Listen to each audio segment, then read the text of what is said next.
Hello, welcome everybody to another day of the Petty Crew Radio Show. I am your boy Boss Hogg, host of the Petty Crew Radio Show, with my partners in crime who help me hold it down every Sunday. So without further ado, I'm going to introduce my co-host in the building, all the way from San Antonio, Texas. We have Diamond. What's good, Diamond?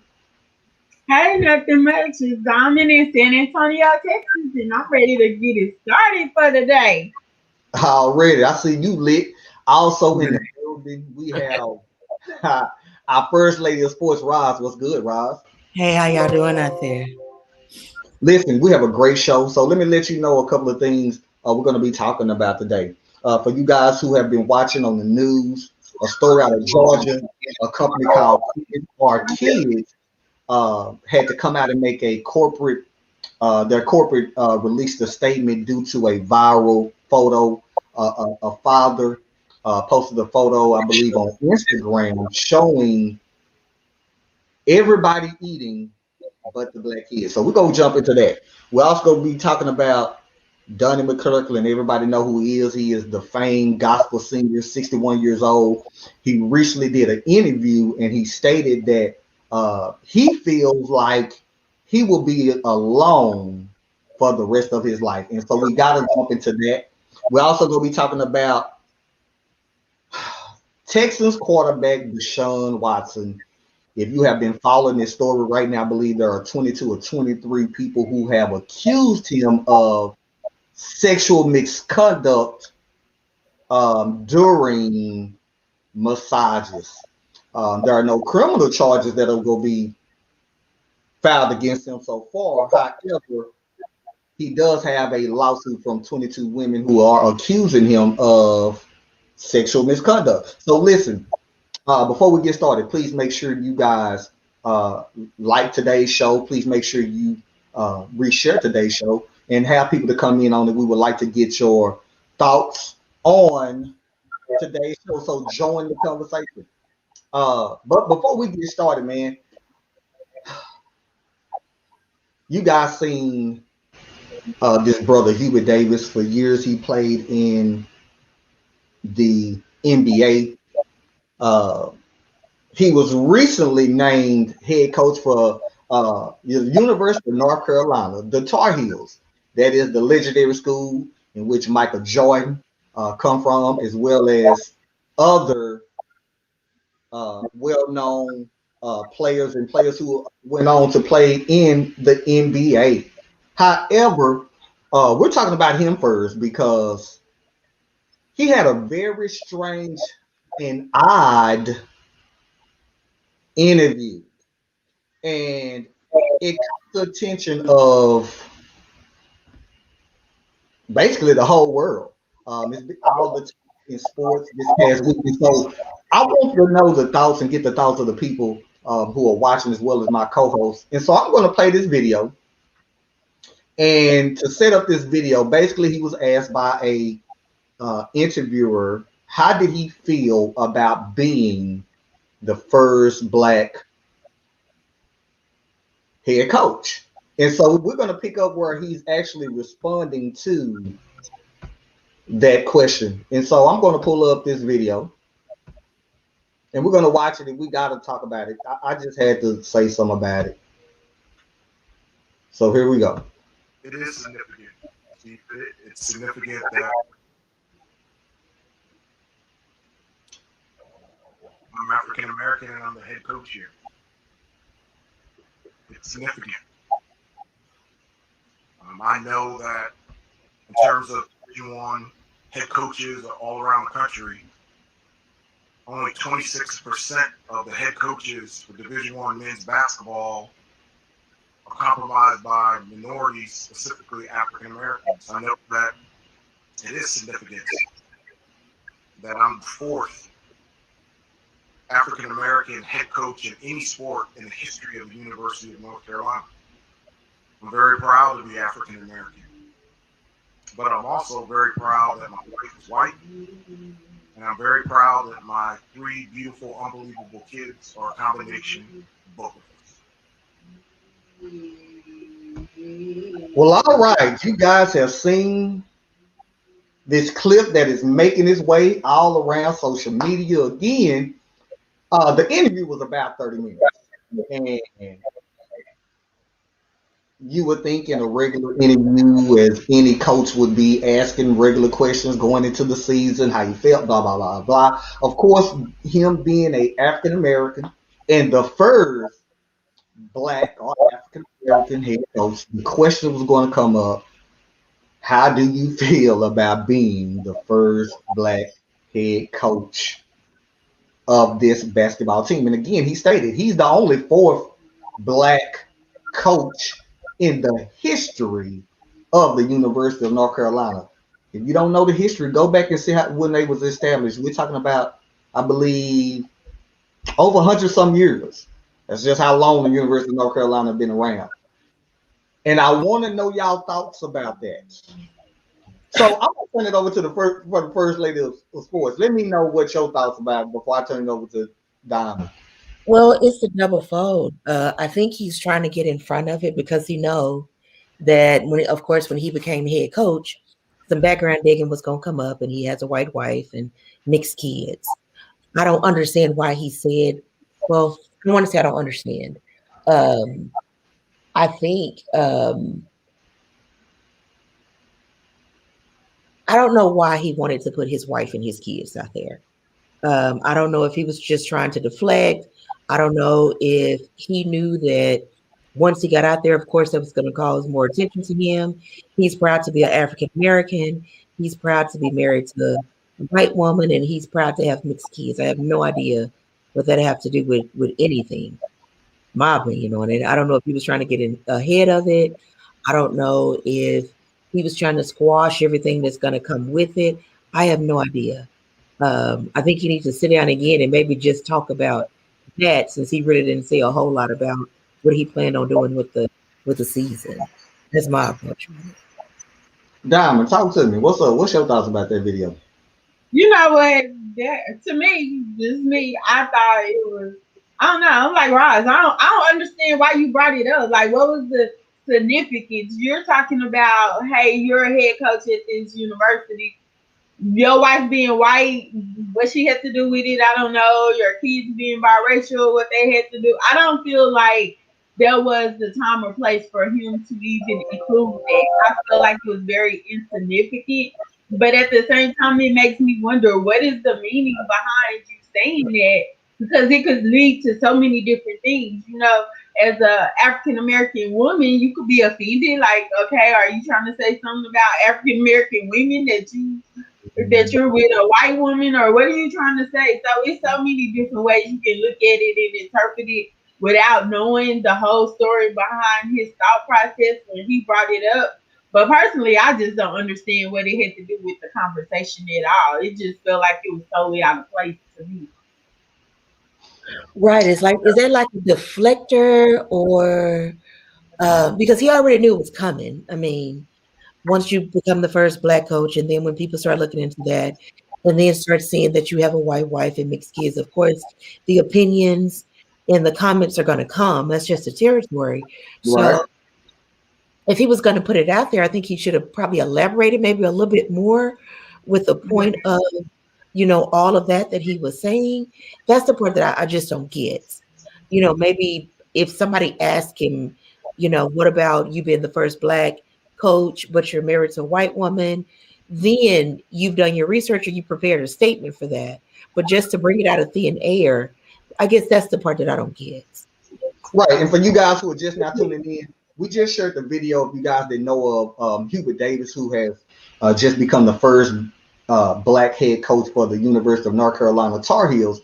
And in his interview, of course, naturally, he was going to be asked, how did he feel about being the first Black coach of this organization? He goes on to talk about, he gave statistics, but he really, honestly, if you really pay attention to the video, he didn't answer how he felt.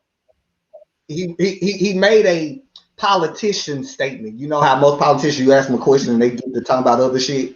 They don't have nothing to really do with the question. I mean, he really So to answer y'all question, I mean, that's number one. Typically when politicians decide to talk about something else other than what they're asked is because they deflecting from the initial question that was asked. And if I give you something else, well, hopefully the goal is your mind is not on the question in which you asked me. Because you get what I'm saying? If I was that though, I mean, he Well- couldn't start talking about his history. Or, I mean, it's like, how you doing today? Well, I'm married to a white woman, and I'm proud of that. I have these kids. I'm proud of that. Well, good. Now, how you doing? Well, you know, I took my dog for a walk the other day. Like, give me something. but that's what I'm saying. I mean, and so You could have said 100 things. and so again, for you guys that are watching, we're discussing that right now. And we're not going to talk too long about it, but I just because I want to get your thoughts in of course, again, you know, here on this show, we are the end all be all in my mind when it comes to all things black. And so to answer your question, that's one of them. It was a deviation. Secondly, if you'll notice, he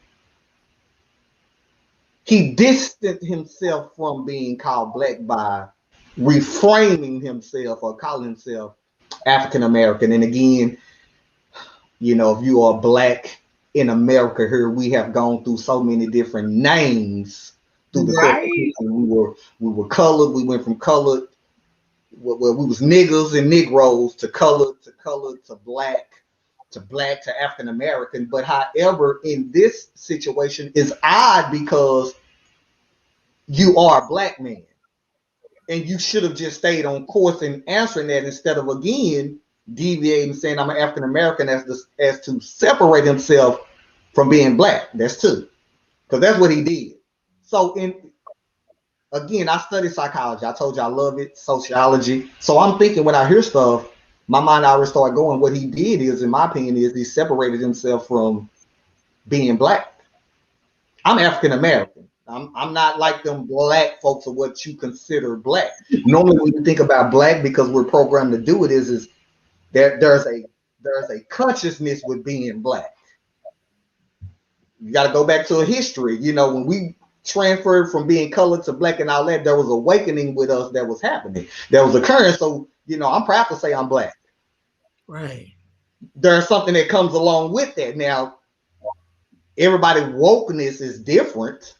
It don't look the same. And so I think he was trying to separate himself from that blackness. Thirdly, before we move on, I think that the reason why he brought up his white family, because the truth is we didn't even know he was married to a white woman. Who knew? I don't watch people play basketball, never knew he was married to a white woman. Right. So I believe that he brought up his white family and his mixed children is because he had to in some way still appease to those white alumni, to those white people who cut those checks.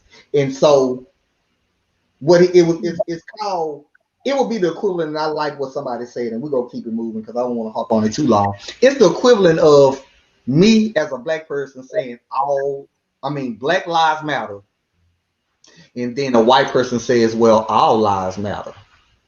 You get it? Right. See, I say as a black person, Black Lives Matter. But then we noticed the reason why people start saying all lives matter was to silence the Black Lives Matter. No, it ain't just Black lives that matter. It's all lives that matter. Oh, well, okay, well, we understand that. But right now we're just focused on the same way there's a million different types of cancers. Do you tell Susan G. Komen, well, all cancers matter? Just because they're breast cancer? Right. Because that's not what's on their shirts. Right. And so I think the reason why that is the number one reason why, even though I win 1, 2, 3, that is the real reason why he did that. It's a blanket statement to say, well, you know what? Because for some people, let's be real. A lot of people, African Americans, do get married, even though we're not into our relationship segment. A lot of time, a lot of African Americans, they get married because to them it's a form of escaping their blackness.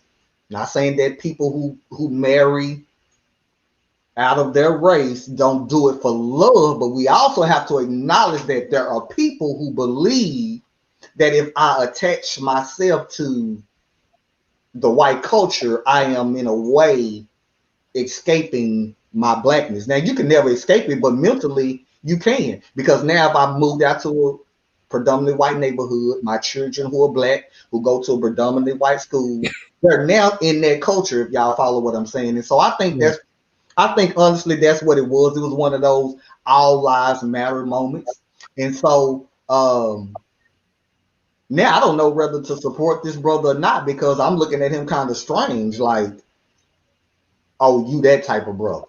You get what I'm saying? Oh, you that dude. And so, with that being said, man, we're gonna keep it moving. Today's topic, the first topic that's gonna come up is man, what happened with a father. As you can see, our kids, corporate released a statement after a viral photo. And so what happened is a black father who apparently sends his son to this, and I still don't know, from me researching this, I still don't know if this is a predominantly white daycare slash daycare center. But apparently there are more white children that go to this school than black. And so what happened is a gentleman by the name of Marquise, who is the father of a student attending Kids ROSZ Kids preschool. It's a preschool in Roswell, Georgia, just north of Atlanta, who went on to share something that no one could have expected. The story goes on to say that Marquise shared a lengthy message on his Instagram page speaking about the incident and stated that he was thankful for cameras being in the classroom. And this is what he wrote on Instagram. He says, thank God for cameras in the classroom, because there is no way to hide this racism. In the year of 2021, this is truly unbelievable. Marquise continued and said that as blacks, we always strive to send our kids to schools in suburban areas, but I'm telling you firsthand, that is not always best. This is not a black or white issue. This is simply wrong. Basically what he shared in a nutshell, and we're going to keep it moving, is that apparently they fed all the other children first. They did their plates. You can look at you can Google it and look at the picture he shared. And while they had got their plates, the black students were still sitting there just waiting for their food. That's it. That's the story. And again, as he stated, if it wasn't for the cameras, then nobody would have never known that this is happening. Again, we're talking about the story of a gentleman by the name of Marquise out of Georgia, Roswell, Georgia, who posted a picture on his social media talking about how the black students were sitting at their tables while the other children, meaning non-black children, ate. So it ain't nothing deep about it. I do have some issues with his comment, but I'm gonna reserve my comment and I'm going to turn it over to the ladies. Diamond, talk to me about this.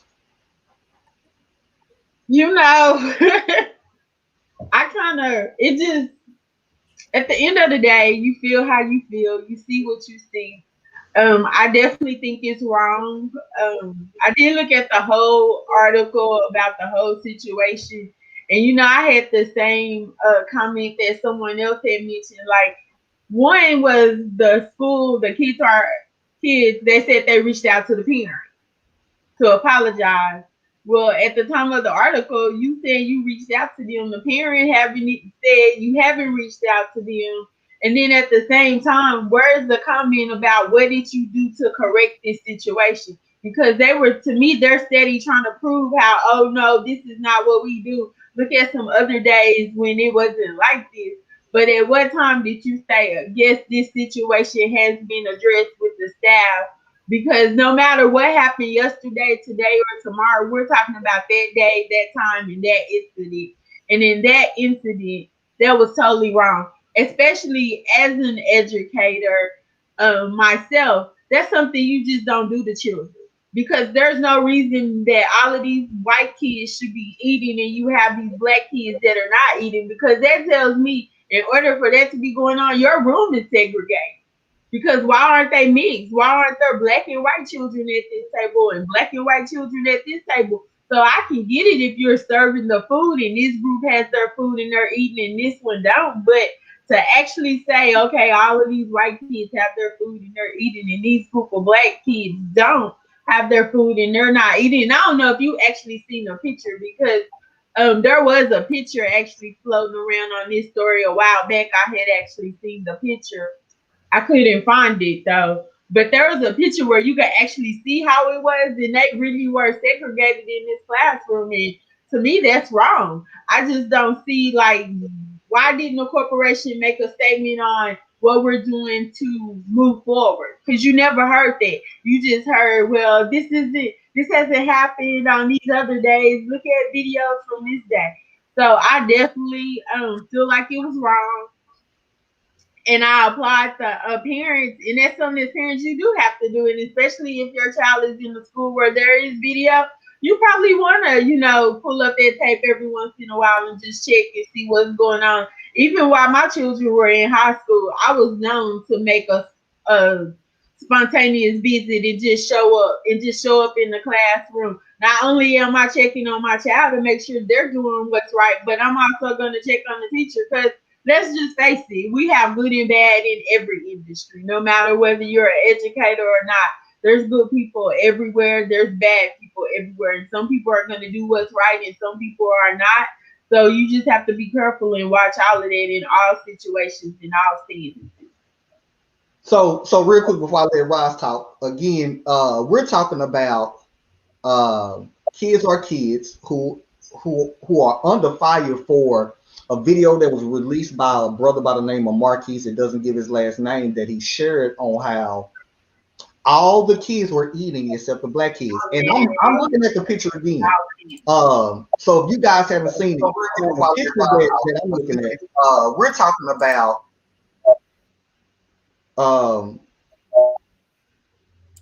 there are mixed children. In other words, I see a black girl. So just imagine the table, and this is the picture that I believe that was shared. So it's a round table. I'm one black child to my left.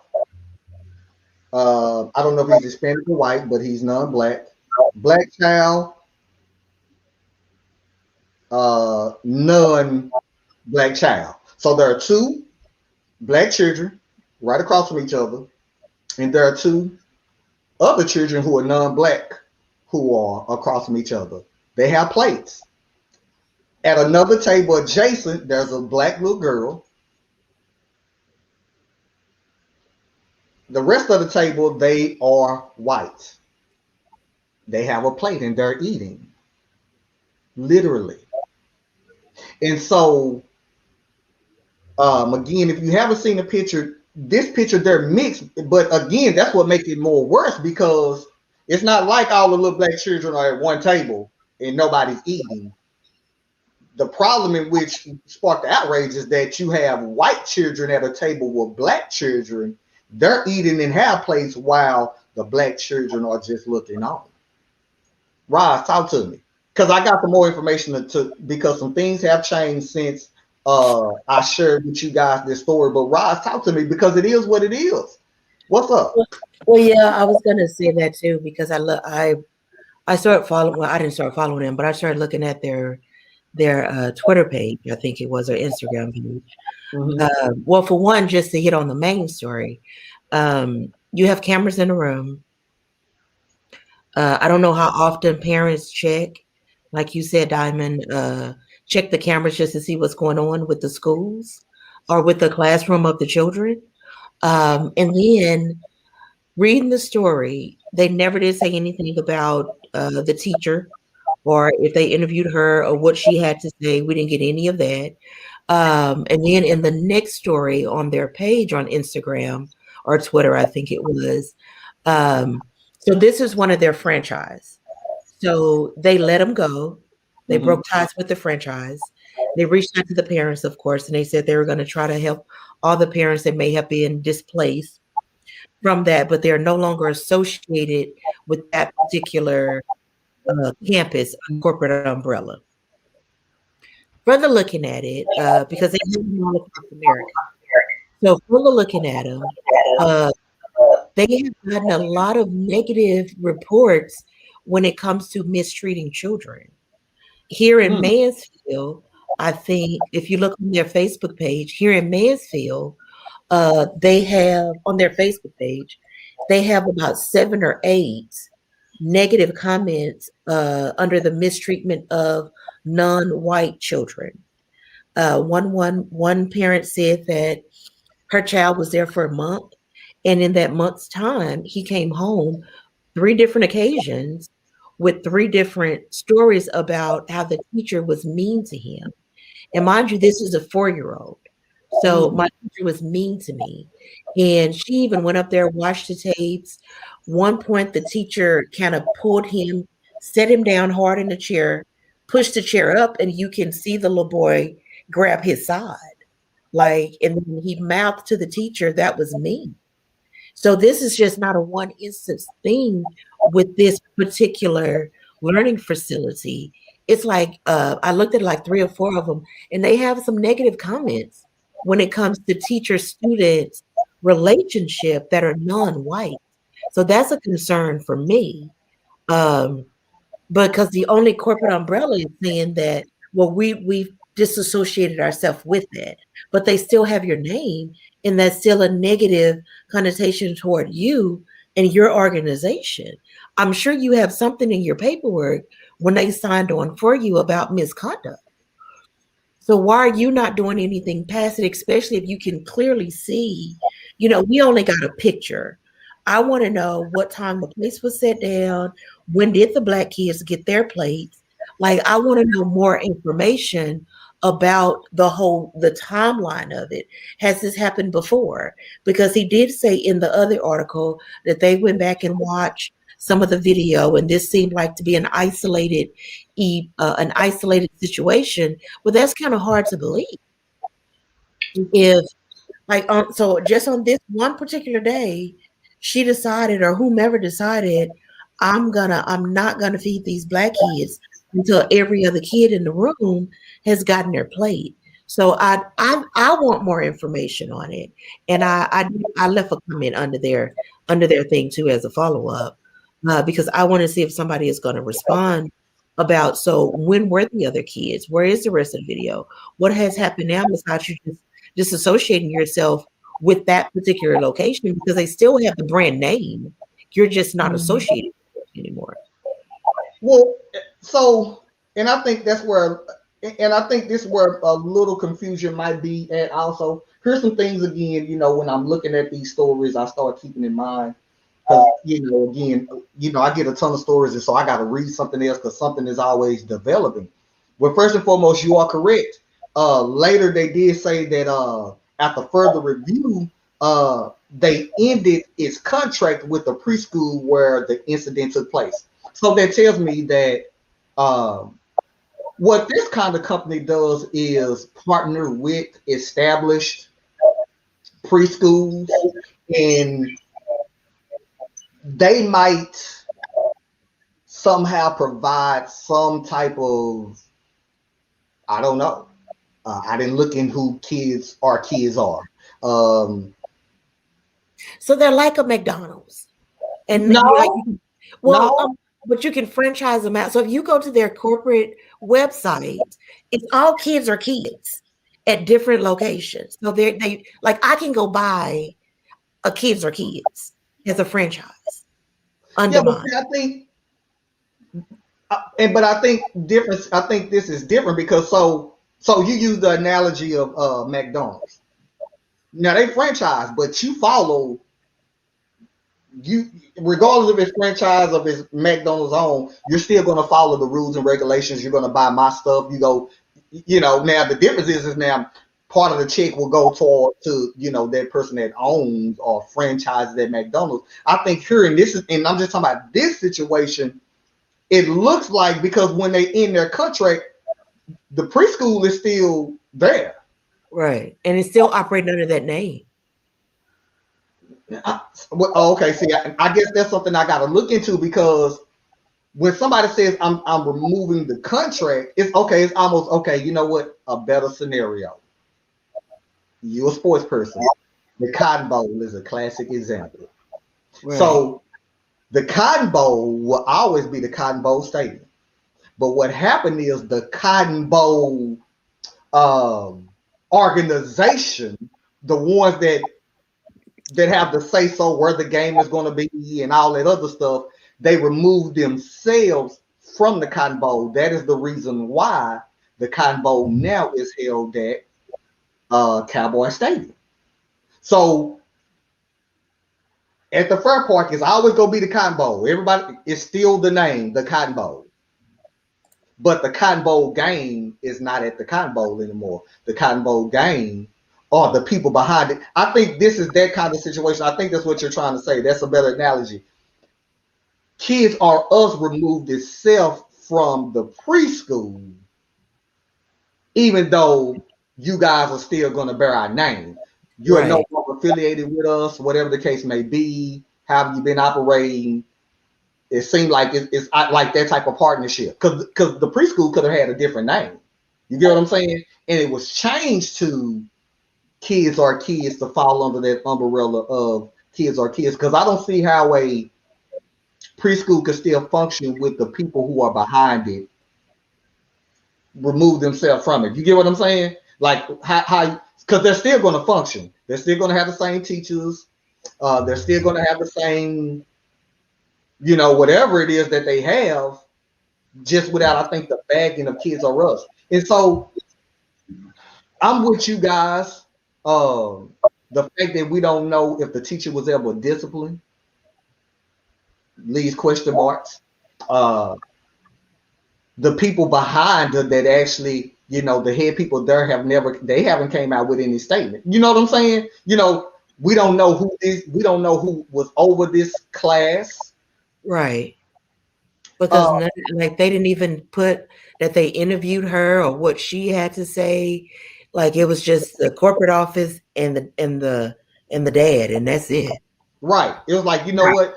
Okay, we don't want that smoke. We done with you. You get what I'm saying? We don't want that smoke, so Right. let's remove ourselves from it. But I also want to turn my attention before we keep it moving. And Diamond, please join in if you got something to say. But I also want to turn my attention to this Negro.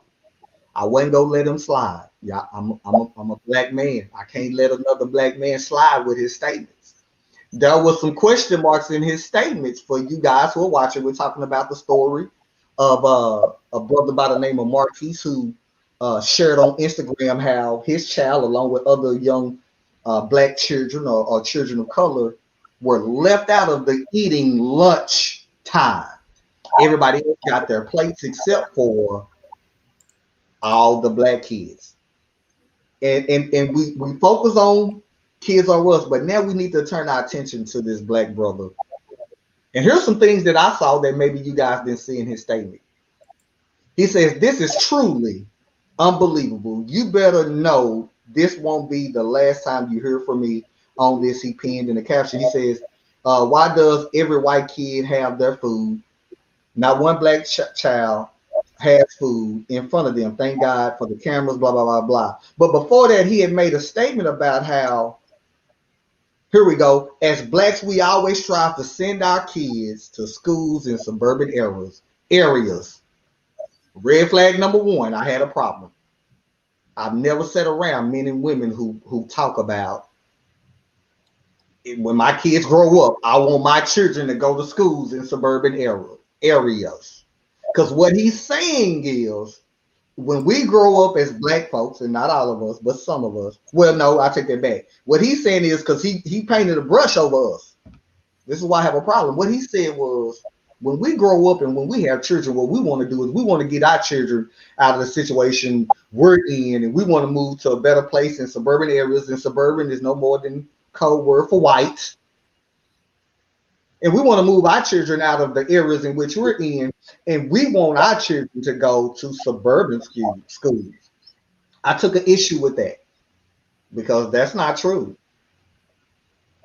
Again, now maybe it might be, for y'all had these conversations, but I've never had the conversation where my goal and sole purpose in growing up and raising children was that I'm going to move to a suburban area because I want my children to experience suburban life.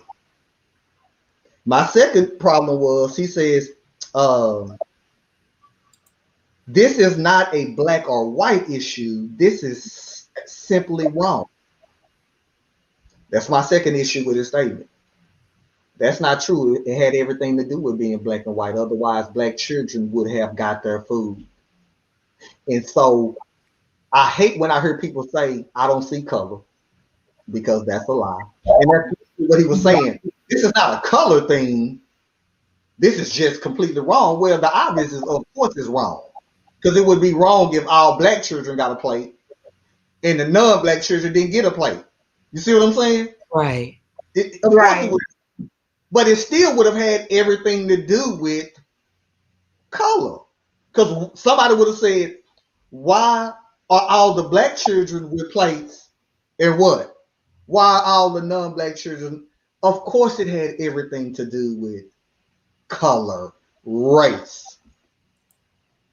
Y'all stop me when I'm wrong. I want y'all to weigh in on that because I'm not sure people who are listening to this, who are watching the show, understanding his statements.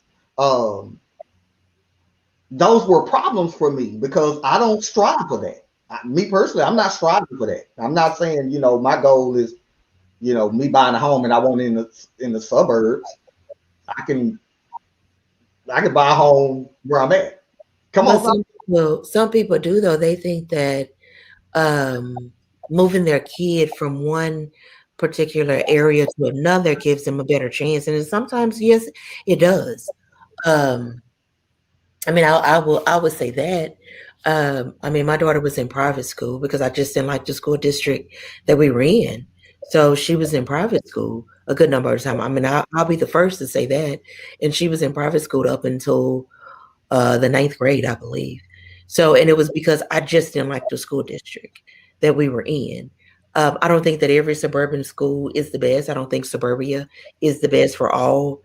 If that's your only reason for going out there, I just don't think that's a valid, thing that you want your kid to go because of certain reasons. But I can't determine what this man is thinking or how he grew up or what his upbringing was. Maybe he lived in a hood and so the transition. When we talk about this all the time, the transition is West Dallas Projects to Oak Cliff, right? to Duncanville, DeSoto, or and then from there you're gonna either hit Midlothian, Venice, or you're gonna go far north. That's normally the transition of, and that's how you know you done bettered yourself. So you're on west, left, yeah. west. Oh. You don't move so clear.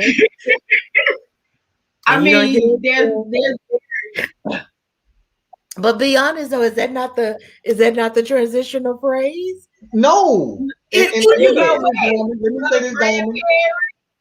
Let me say this, Diamond, and then I'm gonna turn it over to you. I knew that one of y'all was gonna bring it up. I knew it was gonna come up. Because that's what it is. That's the mind frame though. No, about 70% of the people would tell you, we'll do a poll. If you're listening to the show, drop a comment. If you know Dallas, it goes from West Dallas to Oak Cliff and probably Southern Oaks and what's the ones right across from Southern Oaks. I don't know, but I'm gonna say hell now to whatever the hell you trying to say. That's not true. Listen. Look. Who went from West Dallas to Duncanville? Listen, I'm telling you, I'm speaking personally from a child to an adult. I grew up in Highland Hills. That would be considered the hood. But when I was in Highland Hills, it wasn't the hood to us. Now, in an era of where the hood is being promoted and now is being portrayed as trash, drug dealers and all, you see the worst of the worst because we hear it in our music. You think you see hoes and drugs. And everybody in the hood just dressing nice chains. We love to spend on what we can't afford. And that's just not true. Because people that really come from the hood in the 70s, 60s, on before, that's just really what it was because maybe of your circumstance. I cannot testify to not having food on the table. I can't testify to not having a great and tremendous Christmas. You follow what I'm saying? I've never went without. My grandmother and my mother and her siblings would have been, they were like, I used to hear their stories all the time. They were like the would be maybe the anomaly because they were pretty, they dressed nice. You get what I'm saying? They were looked at because that's just what it was. I don't know what my grandmother's circumstance was, but what I'm saying is I, as growing up in that, my mother had never said, well, you need to make it out the hood. My mother, because she was a single mother then, my mother never said, well, I'm working so we can get here. Now I'm in my 40s, and of course that means that my mother, them in their 60s and everything, of course they have a home and all that, but I never heard that. That was never like promoted. It was never like, because we come from here, we're trying to get here. Secondly, and I'm gonna turn it over to Diamond. How come I say is I don't really believe that, and it does say a lot about this brother because that might be his mentality. Right, and that could, I mean, because your experience is totally different than, like, But I mean, I think remember not having it. I think he's a, fuck it, I'm gonna say it. I think he's a new head coach of North Carolina, and he married to a white woman and got mixed kids. I think he one of them. Yeah, I think that's it. I really do, because, and here's the reason why I say that. I envy my grandparents because, first and foremost, my grandmother ran Head Start. If you don't know who she is, she got building named after her. Her name is Wanda Smith, who once she retired received a personal letter from Barack Obama. She is somebody major. My grandfather, well-known entrepreneur, had a print business for years on Polk. Before he went on, he's a not only an educator, they are well-to-do. Let me put it like that. And yet and still they stay around the corner from South Oak Cliff. There was never a desire to turn around and say, well, you know what, because we're doing well, I am this person and I'm that. Well, then let me now push my children or my uncles and my mother again. We want to go out here where they are, or where we think success and having a arrive is. My grandparents are around the fucking corner from South Oak Cliff in Oak Cliff, Texas, who have a freaking second home, and I mean a mobile home, because they homes cost the same price of a house, right next to their home, who can jump up at a moment of a notice, spend money how they want to, go where the hell they want to, ain't lacking for nothing.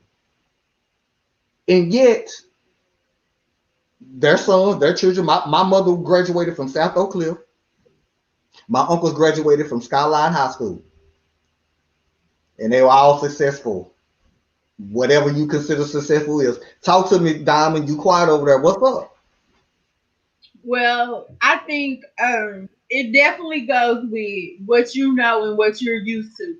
Just because you didn't see it, it doesn't mean that it didn't necessarily happen. Because I remember growing up in where I lived, over there off of Kingsland Parkway, going to Kimball High School. There were a lot of West Dallas people that migrated from West Dallas that came to live in those apartments. And it was like, I'm looking like, all y'all came from West Dallas, so y'all leave West Dallas and come over here. And I mean, because we actually moved around a lot, I saw that a lot.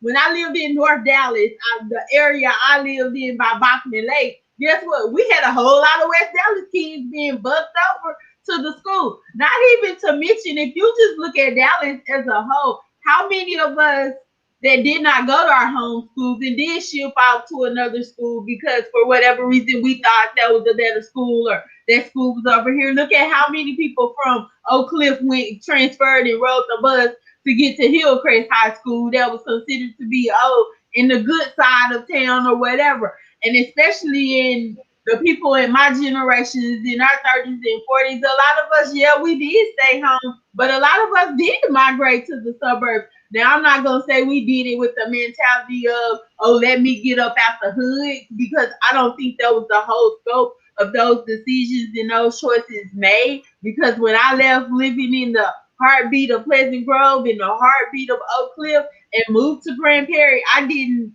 have the mindset that, oh, I'm getting out the hood. I had the mindset, oh, this is a nice neighborhood. Oh, these schools are some really good schools. Okay, this is where my kids will go to school. So I wasn't looking like, oh, let me get out the hood, because being from Oak Cliff, I never looked at the situation that I lived in the hood. I loved my community. I loved the way we gathered. So I never thought that I lived in the hood. But guess what? I never thought I was really in poverty until I discovered as an adult how much money we really had going. Right. And, oh, we really didn't have what I thought. Because my mom said, so Billy D. Williams, I had just as much money as he had. Now, not materialistically, but that was my mindset as a child. We don't always know when we have and don't have. And especially if we were fortunate enough to not go without and to always be fed. My mom was a single parent, and all of my family lived in Kentucky. So it was just my mom and I here in a whole nother city, a whole nother state, that we were more than 12 hours away from home. But I never went without, because not only that, the people that we met embraced us. So a lot of people became family. I have a whole lot to be an only child. I got a whole lot of sisters. You would never know I'm an only child, because you always hear me say, oh, that's my sister, that's my brother. And then you be like, you're the only child. Oh, yeah, I really am. But it has to do with all of that mindset. So there are some people that do look at the suburbs as, oh, if I move here, I'm getting out the hood, or if I move here, I'm doing better, because that house, the price of that house costs a little bit more. So a lot of people do have that mindset, and that very well could be where this particular parent is. And listen, I mean, and I agree. I just, as we always say, because we get corrected all the time, you hear phrases and words like, don't paint a picture over everybody. That's what I'm saying. That's not everybody mentality. That's why I said my problem is the fact that he said as blacks. He's including everybody. He didn't say himself. Now, if he would have said himself, then you're right. You have every right to do that. But from a place of saying, because the picture that is being painted is that that's what we strive to do. I lived in DeSoto for 5 years in my late 20s. I didn't move there because I was like, I would feel like I've arrived. I moved there because, hell, I just wanted to move there. I honestly wanted to move there because I was still close to my parents. I can get on the street, drive straight down Hampton, make a right on Ledbetter, and I can still get to my parents. You see what I'm saying? And so that's what it was for me. I was just moving out there just to move out there. And I would say I moved out there before, again, you're right. We start migrating, because I think that's what it is now. I lived out there. Of course, DeSoto had always had, black students. My best friend went to DeSoto. But DeSoto, like Duncanville and Cedar Hill and Lancaster, were not considered black then. Back then, you get what I'm saying? You had to already have lived there, and you just went to school there. And so, like I said, man, those were just my issues with it. I didn't like how I understood where he was coming from, but I just have to say, as an African American myself, or black, let me not Hubert Davis this shit. As a black person, I'm like, no, that's not true. All of us don't do that. I have too many examples of people who we considered well-to-do and fine, who were still in, the areas that they didn't never move. And so, like I said, that's all it was. With that being said, man, again, we were talking about the situation that happened at Kids R Us. The African American, fuck it, I don't even want to say African American now. The black children, the black children were the only ones at a preschool who were not given plates, and they had to watch while the non-black students received their meal. Listen, with that being said, now, man, we're going to go into a relationship segment, and we have a great relationship segment like we always do. That's what we're known for here outside of our music. And so I'm going to turn it over to Diamond. And so what we're going to be talking about today, Diamond? So we're gonna be talking about Donnie McClurkin. I know many of you know him as a minister of music. And also he was on Uncensored, which is a show that airs on TV One. And basically they normally just sit down with the people and it's kind of like a tell all. And so he was talking about, he's been very open with his life. So we know that there was a time in his life when he was gay and how he openly said he reverted back to being heterosexual instead of a homosexual. So he was saying on this show that he felt like at this point where he is in his life that he's never gonna find a mate because he doesn't know how to do relationships. He every time he gets to that point of having that closeness and being able to open up and trust someone, that he reverts back to his safe place, and his safe place is ministry in the music.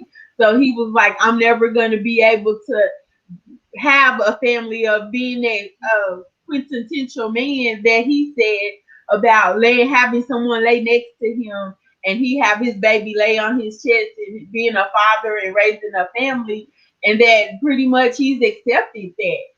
I know for me, just reading the article, it kind of made me think a little bit because I started thinking about, because he's openly spoke out against gay marriages, considering the fact that he used to be gay. And of course, he said it had a lot to do with his upbringing, his childhood. He was molested as a kid and things of that nature. But it just kind of makes you think, because I'm looking at him as a man that loves God, and you're saying God did all of this other stuff for you. Where is your hope and belief in the fact that God can give you a mate, the one that's right for you? And, are you giving up hope, or are you just saying, I don't think I'll get to that point?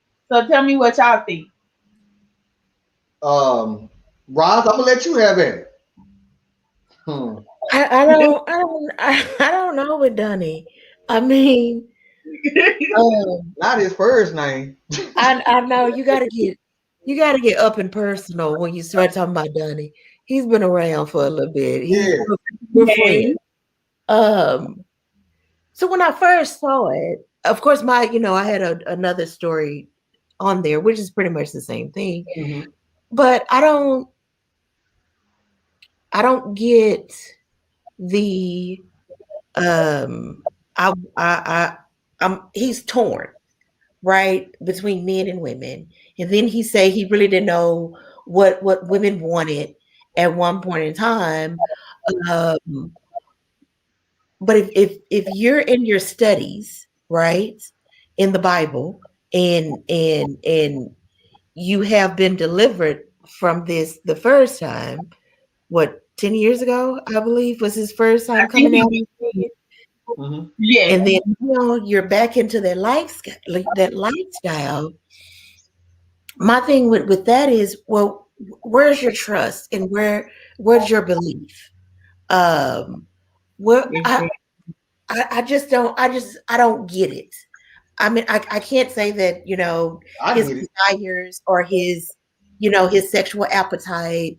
Like he said, he made a statement in one of the stories that he compared it to having diabetes. He can't have sugar, but he likes sugar. But your thoughts are just as sinful as your actions.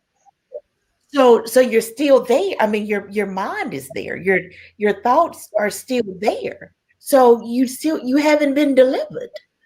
You just stepped away. No. Okay, so let me go on and throw some things at you. That's not being delivered. No, he's delivered. What he's saying is, because there's so much into this shit. It is. But you made a statement that because he's not delivered. No, he's delivered. What he's saying is, and honestly, Donnie, damn, you got me calling Donnie. Donnie been around for 30 years. He's friends. Yes, listen. That's just like Donnie didn't say he's went back to being a homosexual. What he's saying is, what he was trying to say was, or basically what he said in there is that, paraphrasing, is that I have to admit that at times I am still attracted to men. That's what he's saying. And he proves a point that I stand on, because I don't care who you have sex with. But he proves a point that, and he even acknowledged that in his transition from going to being a homosexual for all those years to being heterosexual and dating women. But he proves the point by calling it a perversion. That's first and foremost.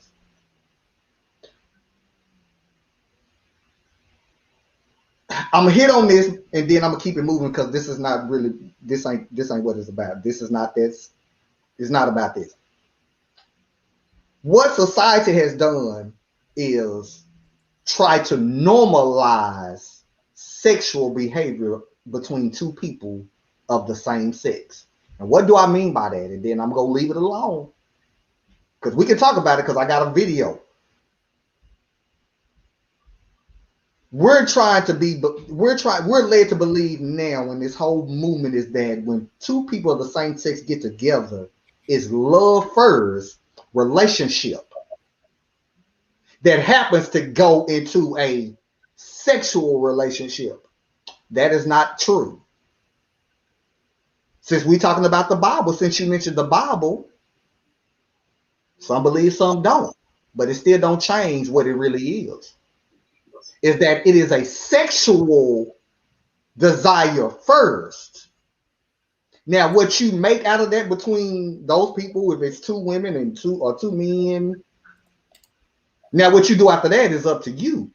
But now society has tried to reverse it and say, well, no, it's the love between two people of the same sex, and then they enter into a sexual. Donnie said, no, it's a perversion. My attraction to men, even, how he came up, how it happened with him. He says, and what was not mentioned was that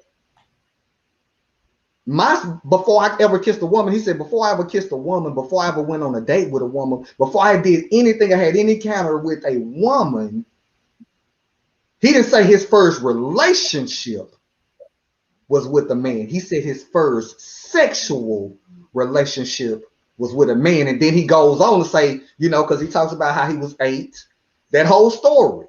But you got to be careful in what he said and how he set it up. He said, I don't, before I ever kissed a woman, before I went out on a date with a woman, before my first encounter with a woman, it was stripped away from me because my first sexual encounter was with a man. And as much as people, and even them, try to shape it and sugarcoat it, it's sexual. Is Donnie delivered? Yes, he says it. He didn't say he still have sex with men. He says that every now and then the diabetes scenario was, even though I don't need sugar, every once in a while I crave sugar. I'm not going to do it, but I crave it. I do think he's lost hope. I think that I was going to be funny until I had to read this story over and over, because I had jokes and shit. I really did. And I might still throw a joke here and there, but I really did have jokes until I read the story over and over.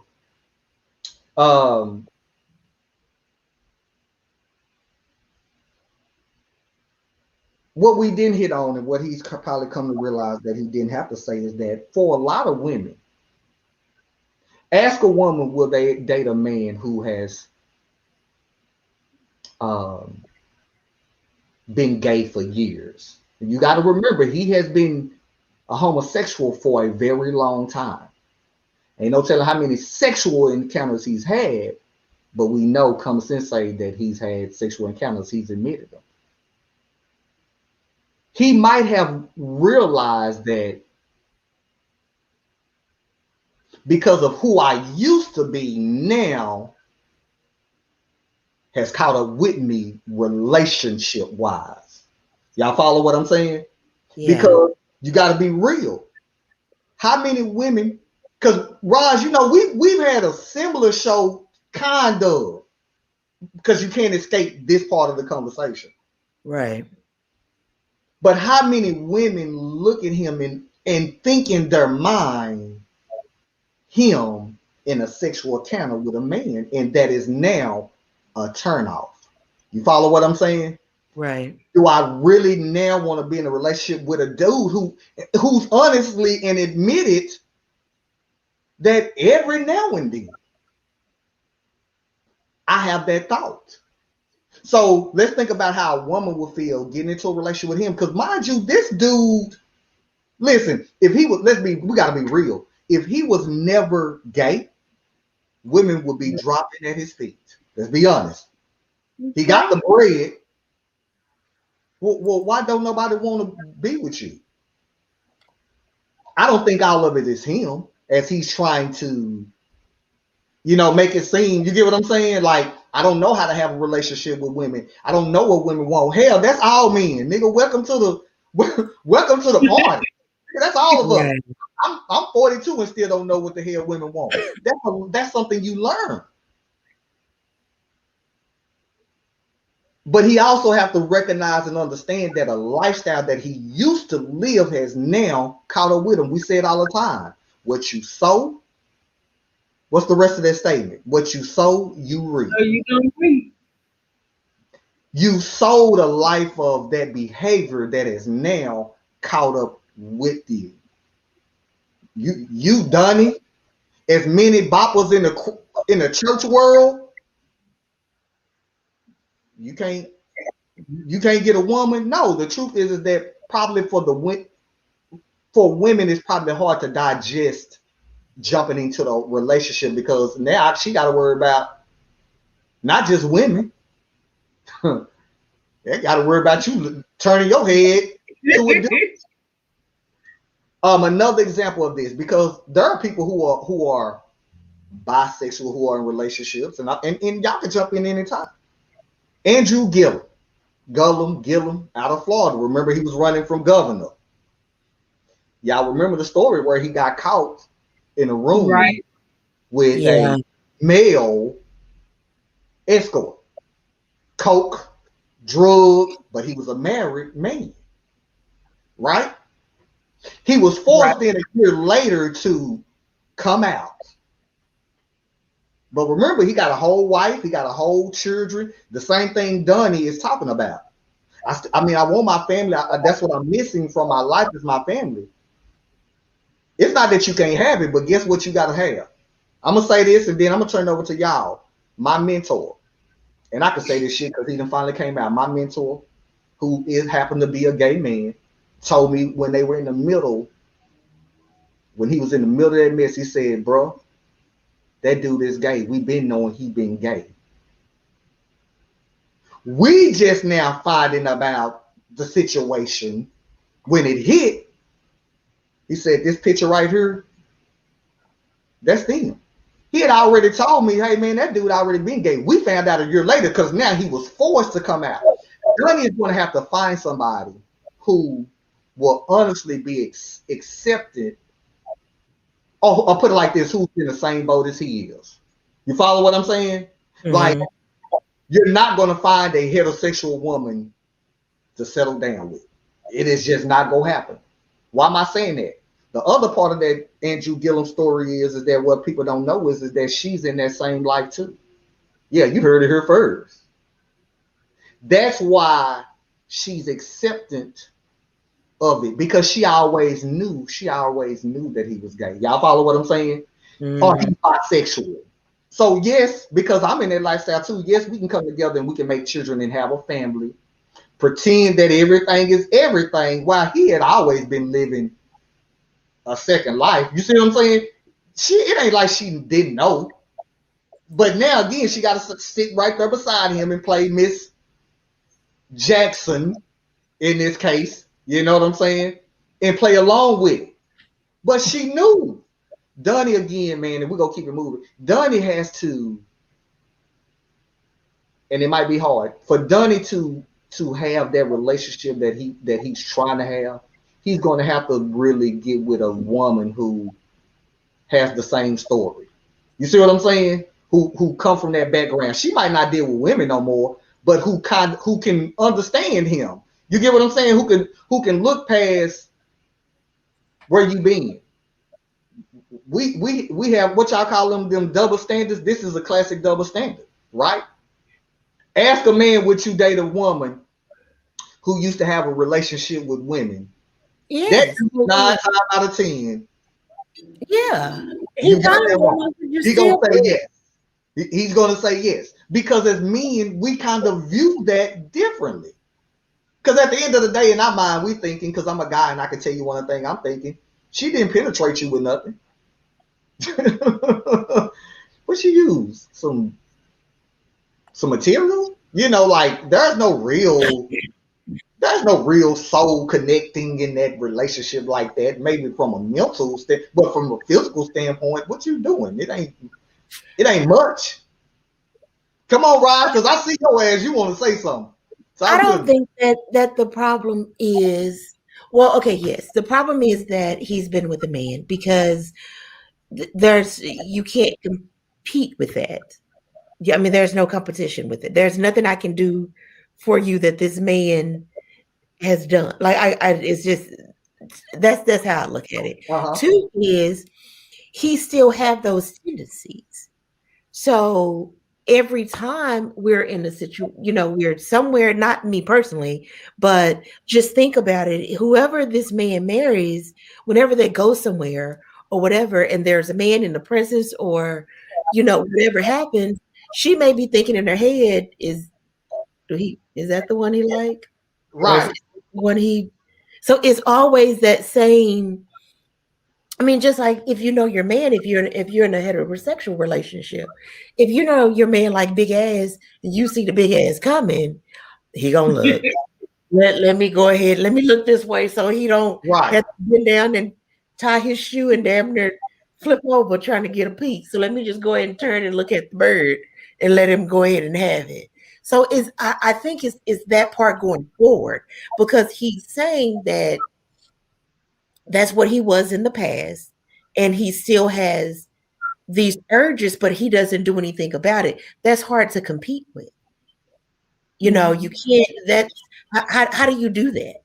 For a man, yes, I think most men will be in love with the fact that your woman likes other women.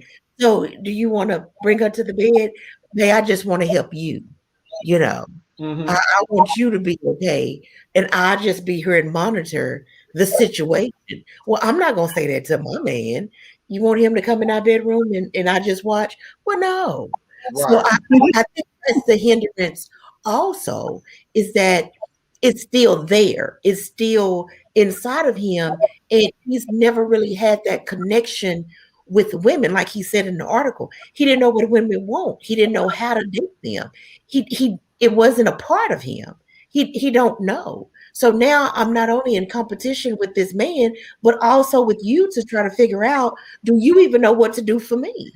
Right. You got him on lock, but you don't know nothing about me. So what is that? How do I compete? What do you do in that situation? So I think that part is going to make it hard for him also, is that it's the disconnect of the feelings that he should have toward this woman. Yeah, and I agree. I totally agree. I don't believe you can live that life for years and then there is a smooth transition to living heterosexual. And I commend this brother. In no way, I'm holding this conversation because I did have jokes. I mean, I literally had a ton of jokes, because one of my jokes was, I was like, well, damn, if Donnie McClurkin, that nigga can't pull no bra, it's hell for me then. Cause it ain't no, that was like my first joke. That's the first thing I thought about. I'm saying to myself, I'm like, if this and I'm sure they're there, but like if I hear somebody say, yeah, it ain't. But it's just like being attracted to your ex-girlfriend.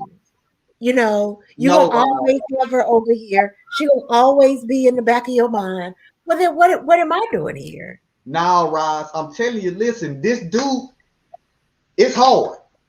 We got to realize, regardless, he's a man. It's hard out here for us now. It's just hard. It's hard for several reasons. If this nigga is struggling and he got everything, he's saying the only piece of my life that I'm missing is the relationship between a woman and having children. Now, he can go buy a child. Oh, he can adopt, but you know, it ain't no help for us regular niggas out here. Like I don't think it's lack of the pen is not being thrown on the stage. I think it's because of him. I think it's him. I don't. Okay, so you have some thirst out there in these women, and you know that. Just like you made the statement about you being at Six Flags the other day, and they have Nikki. He can find one. I don't think that's a problem. I think if he get a good gospel concert, he can probably shake some Skittles in his head and probably fling them and hit about 8 of them. right. I would be willing to marry him. At the 20,000 that's in there. I'm almost positive. I think it's him. I think it's him internal. I don't think he's ready. He wants it. He desires it. He want this family. He want this wife. He want these kids. He want to put this baby on his chest. But he wants that with a man. And I think that's the problem. He hasn't fully, because he said a mate. If you look at his story, he said a mate. He said, I want a mate to spend the rest of my life with. He wants that with a man, but he know he will be condemned. Oh, let me tell you, it'll be worse than Ricky Rush going through his allegations right now. He will be condemned. Hey, hold on real quick. Let me send a shout out. I see we had comments over here. So let me send a shout out first of all to everybody who is watching on our streaming platforms. Shout out to Dios Patterson of Patterson Clothing Company. Shout out to our longtime supporter. I call her Chi Smith, CHI. I don't know if it's Shy or Chi, you know, of Energy, natural soaps. Shout out to her. Shout out to my former co-host. She's chimed in as well. I don't know why she got on her Miss C. Who the hell is Miss C? But shout out to you guys for tuning in as well, because they were actually making comments again. And we also want to welcome real quick. We want to welcome our Instagram viewers. You guys now have the ability to watch us live as well from our platform on Instagram. So thank you guys for watching us. Shout out to our Twitter followers. Shout out to our YouTube folks as well. Definitely appreciate you. Again, we're talking about Donnie McClurkin and his statements. He did an interview for a show. What was the name of that show again, Donna? Uncensored. And he just went on to talk about how he's realized that he's pretty much going to live life alone. ROSZ hit on a couple of things that I did think about while I was doing my thinking, and that's the beauty of having women on the show who can be the other side of my brain. I didn't look at it as him really still wanting a man. Never once thought about that. Well, that's because I don't want to say he can't, but I think because he's been there before and he saw how the table turned at that time, and he's delivered now, but you know, he still has that desire. So like I said, I don't think it's for the lack of women. I just think that it's not what he desires right now. Mm-hmm. Now, can that happen? Of course it can. I just think he wants this happily family with a man because that's what he knows. Like I don't. I mean, that's just what. Come on, Don. I think he has I think within himself, not necessarily that he still wants to be with a man, but I still don't think he's ready for what he wants because he's still internalizing and he's still battling. Because I look at it like this: how can you be delivered, and how can you have the faith that you say you have in all of the areas, but you can't have the faith that God has a female mate for you, a woman for you to have this family? Because when he gives it, even his body language, if you even watch the show, even his body language is like he's put himself in a box. And he's not allowing that relationship to develop. He's not allowing it to come when he pretty much said it when he says, when I get to that point, I run to my safety net.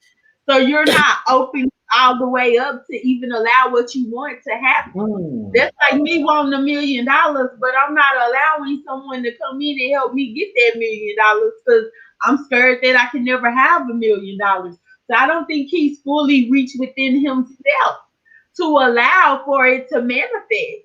You want it, but you don't know how to readapt. And I get it. You've lived all this life as a homosexual, and now you're coming over here and you say you don't know what a woman wants. Like you said, you're 42 and you don't know what a woman wants. So that's like you put something out there as an excuse, because none of us know what each other want. My husband doesn't always know what I want. I don't always know what he wants. It's a learning process. So are you willing to open yourself all the way up for that vulnerability? And I don't think he's ready to do that. And I don't think he's willing. It ain't even at the point of being ready, because he didn't say I'm not ready. He says I don't think I'll ever. So it's like you're pretty much closing that door, and you're going to put yourself in this box, and you're going to keep yourself in that box, and you're not going to let anyone come past a certain point in that box, because you're not ready to open up for that vulnerability. You say you want it, but it's like that's a dream. You know what? And damn, man, Diamond, I truly do understand, because regardless of whatever your sexual preference is and all of that, that is true. Again, in my thinking, I didn't think about all that. Maybe he could still be wrestling with his past, and he's not allowing his past to die. And that might, because we all have struggles and shit. I wrestle with all type of shit. You know what I'm saying? I mean, we all do. And so, maybe he is wrestling with his past and scared that past could come back and hunt him. You know what I'm saying? Like he said, I have a crazy mind, and I'm thinking, as a child, you put candy in front of a child, you never have any intention to give it to them, but they thirst for it, they want it, because they're children. Children want ice cream, they want it. And I think he's scared if at the very sight of, maybe an attractive man is around, right? I don't know. I'm just saying, am I going to slide back? I'm with this woman. You get what I'm saying? I don't think he's trusting that process. I'm not. But that's what I was saying, though. It's like, because for him to make that broad of a statement that he don't ever think this is going to happen, well, why not? Because who you want this to manifest with doesn't fit into the style that everyone else feel like you should be. Because if it was just a woman, like I said, those Skittles into that concert stadium, he can hit a couple. I mean, he can hit a couple, but it's him. It's his internal that's not going to let that manifest, because that's not what he wants, which is fine. I mean, if that's, I don't know if what you did in the Old Testament got washed out at the end of Malachi. I don't know. So they turned to the new. I don't know. Lord. I don't know. I mean, like I said, I seen where he come from. I mean, no, let me not say I understand it. I get it. And the thing is the brother don't have too many summers left. And it's sad, before we move on, that he has resolved to say, you know what, fuck it. It is. It truly is. Like I said, I had so many jokes, but I'm like, this is really sad. And when, push comes to shove, here it is, we go through shit that we think we go through in relationships. And then when you see shit like this, a man who has it all, and he's wrestling with the one thing he desires and is not allowing to happen, or whatever the situation. You get what I'm saying? And I'm like, I haven't gave up hope. And I love the hell out of women. You know what I'm saying? And I haven't gave out hope. I haven't stopped believing in love. I have not, and so I'm looking at this situation with this brother, and I'm like, nigga, you ain't got too many summers left. You ain't got too many summers left in your life. You don't. At 61, you got maybe a hot 4 left. And so it's sad that someone, even of his status, has turned around and said, well, damn. Because I always say, listen, we go all die alone. I don't want to live life alone. That's my thing. I don't want to walk this life alone. And it's sad to see that this is what this brother have, became at ease with in his mind. Because in the story, and I'm going to turn it over to you, Roz, he wraps all this shit up by saying, but I have joy. Happiness, that shit come and go. That's true. That's because happiness is like being sad and it's an emotion. But he says, I have joy, though, which surpasses all that. Nigga, I heard you technically. You're right. Yeah, you're right. It's a different being right, but then it's like, it's still sad that you're masking that struggle with that joy. You get what I'm saying? But I got joy. No, you don't. Well, he said he reserved back to there's some music in church. So it's not he can't have what he wants. So as your grandmother said, that's when you go back to your knees and try to get it off of you again. Because he can't have what he wants. And he wants that man. I mean, that's just his desire. And damn, I'm trying to get away from that. I'm trying to get this nigga the benefit of the doubt, and you keep on going back to. You notice I ain't saying he want a man, and your ass keep on because he want that man. Well, he do want it. I don't know why you not saying it. He do want it. I just believe. Well, fuck, I can't even say believe because I really don't believe nothing. I just think that. So you think you don't want the man? Because I really don't think. I don't think it has anything to do with a man. I think that for years, as I said earlier, because you lived that life so long. Because you got to remember, when people live that life, that comes with a certain behavior. It comes with a certain mindset. Because you do condition yourself in that lifestyle. We got to acknowledge that. I think that it is hard now to transition to now being a man. You see what I'm saying? I think it's just not so much the do thing versus now I have to be a man to a woman. You follow what I'm saying? We don't know who he was in that world. We really don't. We just know Donnie singing. We don't know him in that world. And so I think I think the struggle is now, if I'm going to be the man, it's hard for that. I do think he truly do want a woman. But I just believe this, I will say, I just believe the struggle for him is not being able to be that man. Because fuck it, I didn't really want to get in all this, but come on, Roz, let's be real. What if he was the feminine male? Well, I mean, he is. What do you mean? Man, I ain't calling that. I don't know. I'm just saying, Roz. What if he was like? What if he was? What I'm saying is, what if he, in his role in that world, was the feminine energy? Now I have to move from feminine energy to masculine energy with a woman.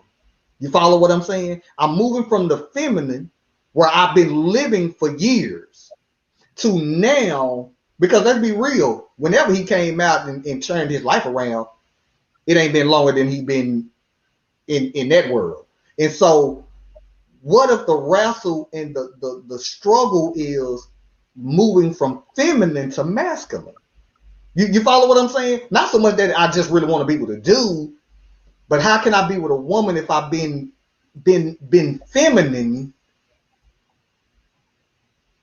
So I'm a man who's expected to be masculine with a woman, and we're both feminine. We both giving out feminine energy. You follow what I'm saying? I mean, it's a 50 million things, but I'm just throwing out there what I think. Come on, Roz, and we're gonna turn it over to you. That doesn't make sense. I mean, okay, so he's a man. That has been with men. Okay. But he was the softer one. Yes. He was the feminine energy, yes. Okay. And now you're saying that he don't know how to click that off to be the male energy With a woman. with a woman. Yes. Because it all goes back to he still wants this man. Fuck. Okay, Roz, listen, we go. Damn, you know what? I don't know where you don't want to say it, but that's where it goes back to. I don't want to say it because honestly, I just don't think he want a man. Now, you know me. I call shit how it is. If I saw anything or heard something or read something where it was like, I think he want to do, I would call it for what it is. I just think, and then you go do the sports. I just believe with this brother, his struggle is one, as Diamond saying, and I also want to add that in that world, you were somebody different. Outside of that world, as a heterosexual man, how do I now, which goes back to the whole women thing and not being able to connect and all that, not knowing what women want, not having those relationships, now to being somebody masculine that I've never really been. Because he could have been the passive dude in his relationships. Because there's roles even in that life. It ain't two. You would never see two manly women together. You won't. You'll rarely see that. Two masculine women with each other. It's normally a masculine woman and the female energy, even within the same. My close friend, one of my aces in my circle, literally went from being a married woman, divorced woman, to a lesbian relationship. Literally went from being divorced, and whenever she jumped back into a relationship, she jumped into a relationship with a woman, and she's been with that same woman for years. But what she didn't change was who she was. She was always feminine. So her adapting even to that, moving from that, she still played the role of who she was. But guess who she talked to? Because I met this young lady. Beautiful woman. But she is the masculine energy of those two. She wears the pants. She wears the collar shirts. Hell, by now, we talking about they've been together for over 10 years. Now she got a beard and shit. Changed her name. So that's what I'm saying. For this brother, I believe his internal struggle is having been probably that feminine energy on that level to now having to try to give off masculine energy with a woman. Because even women can be masculine, but they're not masculine men. They can, you know what I'm saying? They still gonna have that feminine energy. And so, like I said, man, we don't know. I just hope I don't want this brother to lose hope. Hope he finds somebody that understands him. And I don't never want to see anybody, male or female, get to the point to where they feel like they gotta live their life by themselves. Fuck, you go die alone. You go die by yourself, let alone having to live this life here by yourself. With that being said, man, I'm gonna turn it over to you, ROSZ, for our sports segment. So what we gonna talk about? Holla at me. I'll paraphrase because if I keep talking, I ain't gonna have no voice ever. Okay. I'm not. I don't know.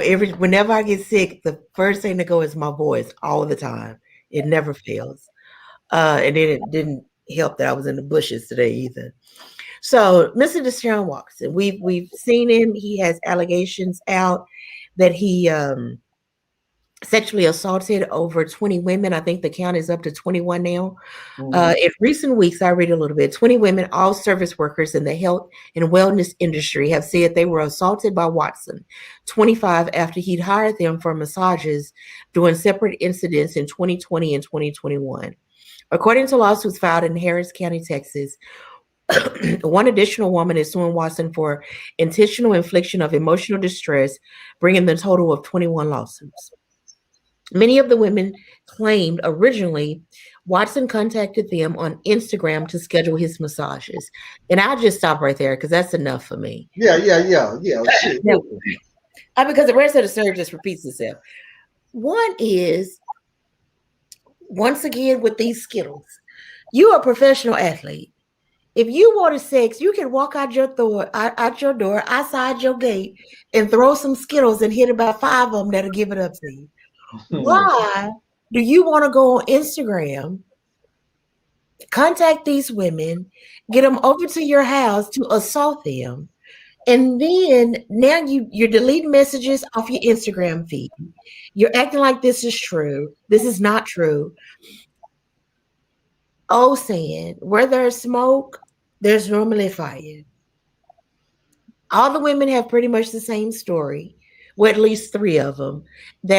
One woman said he put her in a headlock between his legs, which I don't know how we even got to that position, but I was there doing their foreplay, so I'm gonna let that work out. No, but I think he did it. I'm not the one to pass judgment, so I'm not judging him. But looking at what they're saying, his actions, I think he did it. And another story that came out, I want to say yesterday or the day before, one of his massage therapists that he goes to on a regular basis said that she had heard about this around town before it even hit the news, and kind of put it in a text message. Hey, what are you doing? I'm hearing about. No, she texts one of her other friends that's in the same industry and asked, has she heard about it? She said, yes, some of the women have like receipts, I guess you can say, but it's dumb on any level. Why would you? And if you have one good massage therapist, why do you need 20 of them? Which furthermore leads me to believe the story. You have one that I have one that I go to. She's good. She know how to get in my neck. She make me feel better when I'm leaving. Why do he got to? If I didn't like her, then I'll find another one. If I didn't like that one, then I'll find another one. But you 21 into this and you still haven't found a good one that's gonna keep coming back. Right. Well, first of all, he's trying to find somebody who can work his neck out. He trying to work their neck out according to the neck holes that they said he did. Because 2 of them said that he choked them with his legs around their neck. So no, he's the one that's over here trying to work kinks out of their necks. Is my thing. And then force them to go down on him.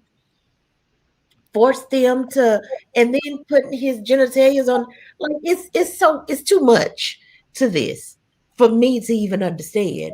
But once you get past 2 and you into 20, and these women don't really know each other but have the same story, and then you start deleting messages off of your Instagram, what else is it? If you're not guilty, show us. If I don't watch the OJ trial 17 times, if the glove don't fit, you must have quit. Let's see these messages. Diamond, talk to me. What's up? Man, I agree. It's too much. It's definitely too much. But at the same time, I'm just like,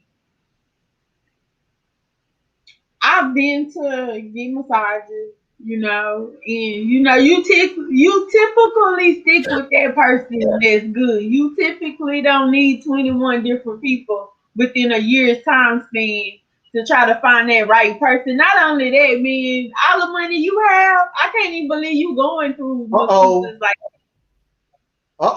on. I got a comment. I'm gonna let you answer this question, Diamond. So Dios Patterson on Facebook says, I have a question. Without having a gun, I've never been able to understand how you force a woman to give you oral sex. I'm glad he asked that, because I was thinking the same thing too.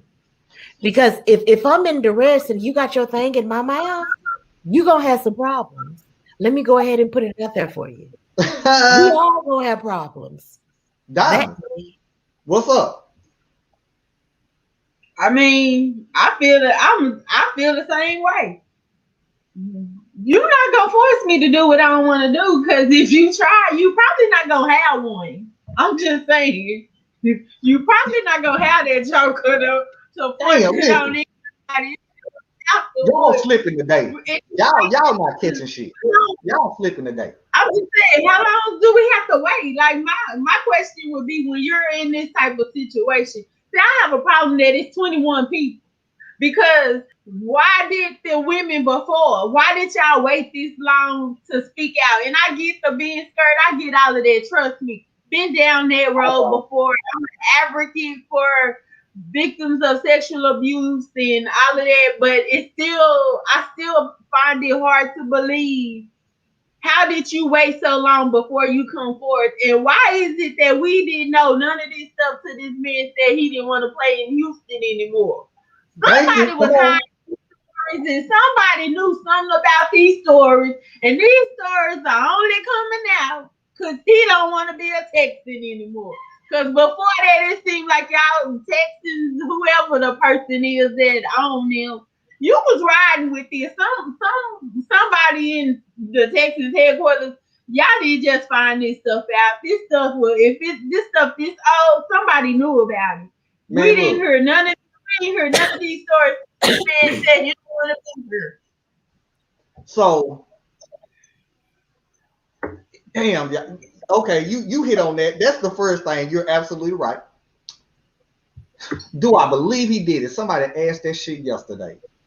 Or do I believe he's guilty? Well, that would be kind of subjective or relative, whichever one of those words you want to choose to fit, because it would be true. Do I believe he done something? Hell yes. I think it's in the middle. Yes. Do I believe he done something? Hell yes. Yeah. Fuck it. I'm absolute on that. Do I believe it's that many folks? Hell no, I don't. Right. I do not. It's some in the middle. Right. Whatever that middle ground. That's why I was like, once you get up to 2021, it's like, just like Diamond said, for me, now I've always been, put myself out there first. I understand why some women don't say anything, because they don't want the backlash. They don't want people to dig in their history. They don't want to have to go through all this. They're scared. It's embarrassing to some. Even though it was at no fault of theirs, it's embarrassing to some. I get it. Some people start looking at you different. Your mate may start looking at you different because you were raped by somebody else. And I mean, it's a lot that goes into that package. So I get it. But he has done something. I don't know if it's just the whole neck wrestle situation. I don't know what it is. But in that case, we'll have a bad misunderstanding if you try to get me to do something that I wasn't planning on doing before I got to your house. So, okay, come on, thank you. I've just been waiting to jump in. Fuck, you finally said something. Look, if y'all go back to a story, because I'm listening to you, remember when mystical so-called stylist, hairdresser, whoever it was, tried to say he forced her to do oral, right? That's the first thing that came up in my mind. I'm like, you guys, and I've asked this before, how can somebody make your ass do something and they don't have a gun at you? Because a gun that could take your life will change your whole mind on some shit. But you didn't have one. Can we also be honest? First of all, this nigga talking about Instagram. We need to acknowledge this boy wasn't looking for no massage therapist. He was looking for hoes. That's what he was looking for. That's first of all. He was looking for. But why go under the title massage therapy? See, he was ain't going no listen. I'm telling you, he's a young dude. Happy endings. Look, and this was the wrong one. No, he is not. He is 25. And with these young folks, that's where it's at, social media. And so I guarantee you, on his page, on his Instagram, he probably got some bad women, some tough ass Instagram models who do other shit. I can imagine that conversation. Hey, do you give massages? I can imagine he's 25. He a dude, millionaire. In his mind, it is You bad, you fine. Yeah, the massage, but I'm trying to smash. And here's why. If you notice, none of the women, all of the women have decided not to file formal criminal charges. Why? Because then you go get exposed for who you are. We only know 2 women, if I'm not mistaken, that it came out. Right. But we don't, because then you finna get exposed for who you really are. We talking about Instagram. Nigga, we IG. See, all 21 of those people are probably not massage therapists. Let's think about that. So you telling me that this nigga is on Instagram and he's putting in female massage therapists? Hell no. No. You don't go to Instagram to find business work. You go to Facebook before you go to Instagram for business, because most, even though you got business on Instagram, but come on, man. You got to think. These are probably more than likely not all massage therapists. You telling me out of 21 women, 23, I believe it's 22 or 23, professional massage therapists that somehow have the same story, and it ain't no fight nowhere within at least 2 or 3? So, not one, there ain't no fight, no what, Mr. Watson, no physical altercation involved. You tell me this nigga is you telling me he know how to pick their ass then. That's what I'm getting from 22, 23 women. He know how to pick who his predator, his prey. I don't think that dude fucking smart enough to do that. I'm not gonna give him that credit that 23 women who don't have no fight in their ass. That's why for me a lot of it is suspect. Did nobody have no fight? That's why I said he did something. Like I don't think it was. I think he did something. Like maybe the first one was actually a massage therapist, right? And then maybe number 5 was actually a massage therapist, right? But 2 through 4 was something different, and then they heard about it and be like, you know what? I done been over there doing something. Let me go ahead and put my name on this bandwagon. But like I said before, the history of it, once you put them laws in your life, they're gonna find out everything. That's what I'm saying. Because this man over here is they need him for something. See, they don't need you to keep on touching on people in their organization. They don't need that. So they're gonna drag you. Just like you said, I think some of them kind of is civil. They just want the money at this point, or whatever they feel like they can get. They just want the money. Or it could be that. But if I'm his friend, could you please stop getting these girls on Instagram? We got $1 million matchmaker that'll get you a hoe if you want one. Listen, man, that's why I said right. Right. Dio said, let's be honest. I don't think he went searching for I guess he was trying to say them. Like the one said she heard of it. He's a multi-millionaire. They seen him out or seeked him out. Like you said, they wasn't massage therapists. They were hoes looking for a come up. They was thinking he'd be with them or something. And when he said no, they came with this. Ain't no way it's 23. I totally agree. A lot of this is suspect because one of the main reasons is that nobody wants to file criminal charges. Right, because they got to have their receipts. Not a one. Now again, do I think this dummy? Yeah, he done did something. Yeah, hell yes. I think he has. Do I think it's to the extent of 23? Hell no. See, and I say this, and folks, well, especially women, laugh when I say this. You want to solve all this shit? I don't care who you are. I'm not a multi-millionaire, but I tell you, I keep an expensive ass phone. You want to fuck with me? Just know that this phone is a part of our relationship. It's going to be a part of the relationship. Just know it. Because what ain't going to ever happen with me is it ain't going to never be a chick that say, well, Boss Hogg did. No, I didn't. It ain't going to never. Boss Hogg made me. No, it ain't. See, video don't lie. See, he's stupid. See, he should have been protecting himself. Because see, it's one thing when you have video, what if you're not fucking smart and didn't catch on? I keep my phone on record. And if he was smart, see, a lot of this fire could have been put out if them hoes knew off the jump. Just so you know, I'm going to be recording our encounter. And you got to think like that. It might sound crazy, but you have to think like that. Because I don't never want nothing to come back to me and say, well, you did. Oh, no, I didn't. This is actually what happened. Oh, that day? And let me tell you how it worked in the real world. I shit you not. And it wasn't nothing sexual, but it was personal, literally. I had a chick accuse me. Fuck, I said my kid's mother. My children that have custody of. My kid's mother accused me of physical assault. The way I found out about it is because I got a ticket in the mail. Not in person, not that the police stopped me in the middle of some shit with my kid's mother. I got a fucking ticket in the mail.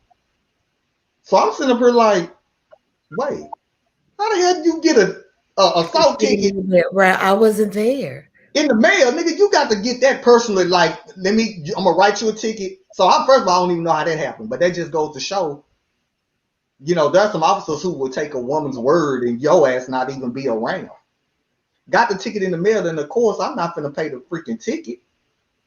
So I filled it out. No, I want to go to court about this. Where I actually was at my homegirl, the one that I told you about, who is now with a woman. My daughter, I had took my daughter over their house to get her hair done. But guess what happened? I recorded and was recording when my daughter was getting her hair done. So you know how I got out that ticket? I said, Your Honor, I wasn't even around this chick. I don't have no clue about this. I can show you where I was and what I was doing at the time this chick was talking about. I've assaulted her. And guess what I played? The video of me somewhere else and my daughter getting her damn hair done. You see what I'm saying?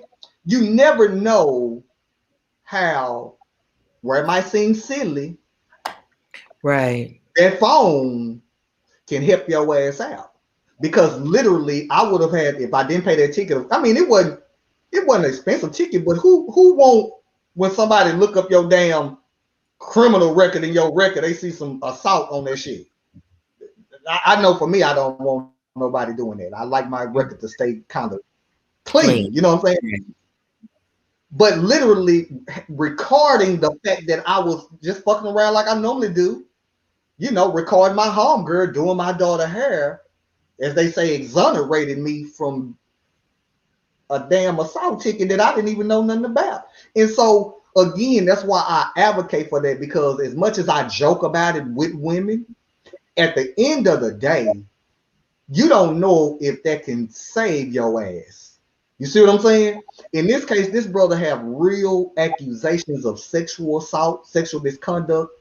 What do they call it? Sodomy, when you're forced to give somebody sex. What they call it?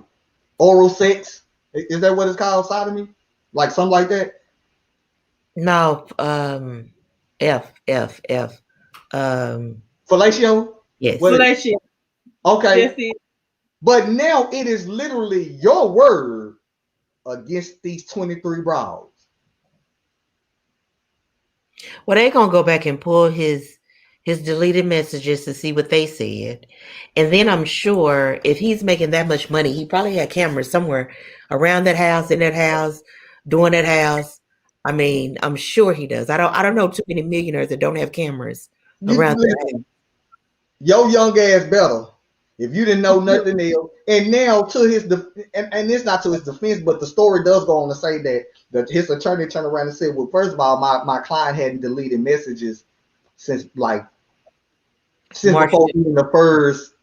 I think it was like March 15th, and it was right like before the first, so because again, a lot of this is hearsay, shit that get thrown out there just to kind of muddy the situation. We really don't know it to be true or not. But like I said, man, we had to talk about it because, man, this buzz is real behind you. First of all of a sudden it started coming out after you decided to request the trade. Like they literally kept that shit in a file and brought all these broads out just to attack you because, again, it goes back to, we had this conversation before on this show. It ain't no proof that he's done it because there's no proof that he's done anything. What had happened is, and what people don't realize, the precedence was set with Bill Cosby, and we're going to end the show. For you guys that don't know what I'm talking about. It's been, what, 3 or 4 years now since Bill Cosby has been convicted of some sexual assault or whatever the situation was from 35, damn near 40 years ago. But people didn't realize what happened in the Bill Cosby case was that is a precedence that's set that is not really talked about. It's talked about, but we don't push it. Bill Cosby did not get convicted because there was proof of anything he'd done. Let me say it again. He got convicted off the fact that we just believe that you did it. Not that there was proof. If you go back and you look at that case, you go back to what happened, they never proved he did anything. What they tried to do was use his words against him to convict him. Remember, they released. Remember, they say that he did give one of them. Well, he did give some women some stuff to relax them. Right. What he admitted to was he admitted in that seal file, the little disposition of this woman that got settled. What he admitted to was that he said, I did give women this, because you got to remember the time, everybody was popping it. Everybody in that time was right. What we were doing to relax and be cool. That's what the norm was. He said, yes, I gave it to him. It was never, he admitted to giving them quaaludes.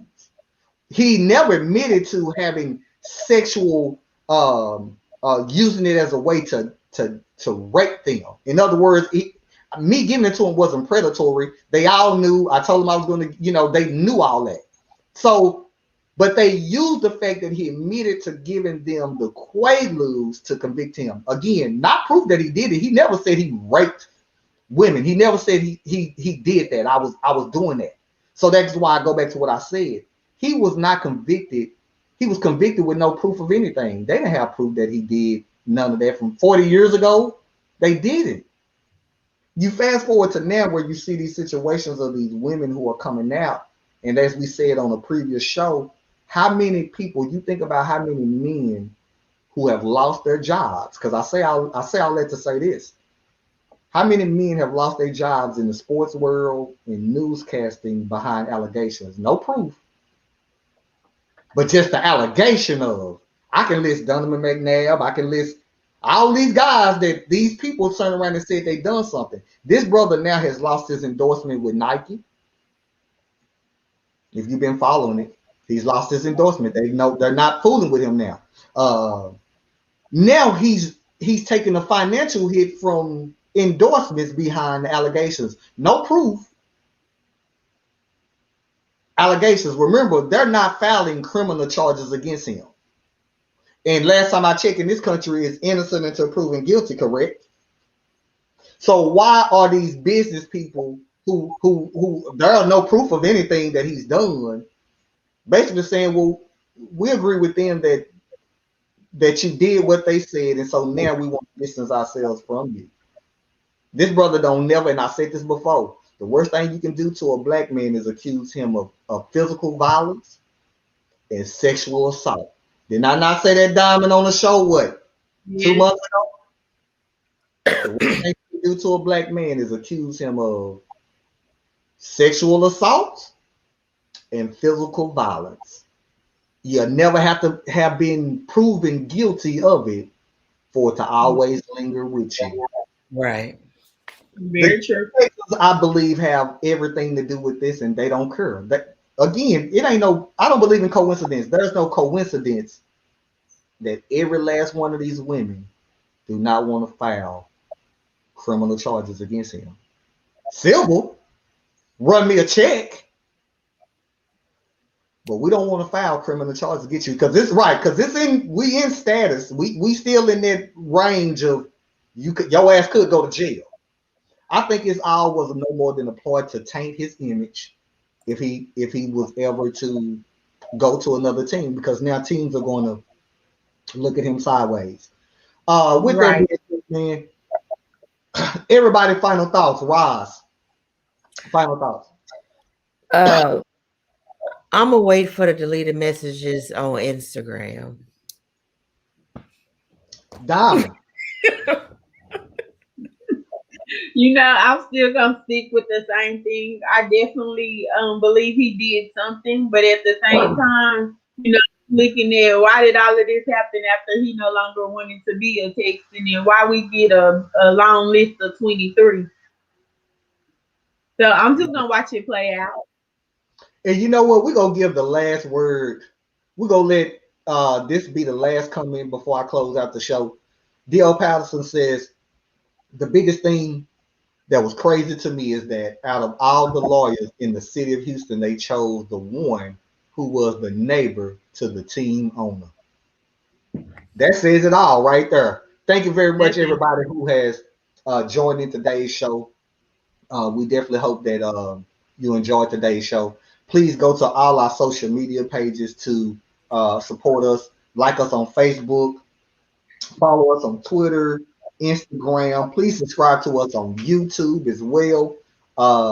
We appreciate the love and support that you guys give us every Sunday. Thank you for allowing us to be a part of your Sunday. Before we get out of here, Diamond, please let everybody know again who you are and where they can find you.